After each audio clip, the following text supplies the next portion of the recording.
Perhaps it was the middle of January in the present year that I first looked up and saw the mark on the wall. In order to fix a date, it is necessary to remember what one saw. So now I think of the fire, the steady film of yellow light upon the page of my book, the three chrysanthemums in the round glass bowl on the mantelpiece.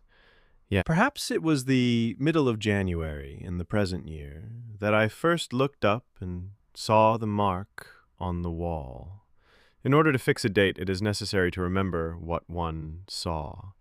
So now I think of the fire, the steady film of yellow light upon the page of my book, the three chrysanthemums in the round glass bowl on the mantelpiece. Yes, it must have been the winter time, and we had just finished our tea, for I remember that I was smoking a cigarette when I looked up and saw the mark on the wall for the first time.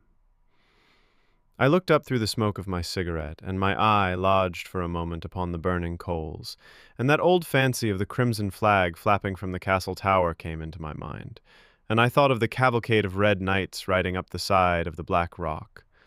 Rather, to my relief, the sight of the mark interrupted the fancy, for it is an old fancy, an automatic fancy, made as a child, perhaps. The mark was a small, round mark, black upon the white wall, about 6 or 7 inches above the mantelpiece. How readily our thoughts swarm upon a new object, lifting it a little way, as ants carry a blade of straw so feverishly, and then leave it.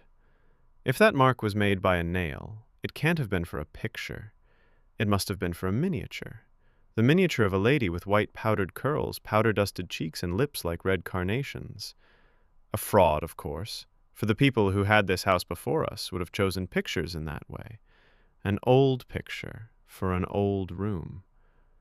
That is the sort of people they were. Very interesting people, and I think of them so often in such queer places, because one will never see them again, never know what happened next. She wore a flannel collar round her throat, and he drew posters for an oatmeal company. And they wanted to leave this house because they wanted to change their style of furniture, so he said. And he was in process of saying that, in his opinion, art should have ideas behind it, when we were torn asunder, as one is torn from the old lady about to pour out tea and the young man about to hit the tennis ball in the back garden of the suburban villa, as one rushes past in the train. But as for that mark, I'm not sure about it. I don't believe it was made by a nail after all. It's too big, too round for that. Uncertain, I might get up, but if I got up and looked at it, 10 to 1 I shouldn't be able to say for certain, because once a thing's done, no one ever knows how it happened. Exasperated, oh dear me, the mystery of life, the inaccuracy of thought, the ignorance of humanity, philosophical, to show how very little control of our possessions we have. What an accidental affair this living is after all our civilization. Let me just count over a few of the things lost in one lifetime, beginning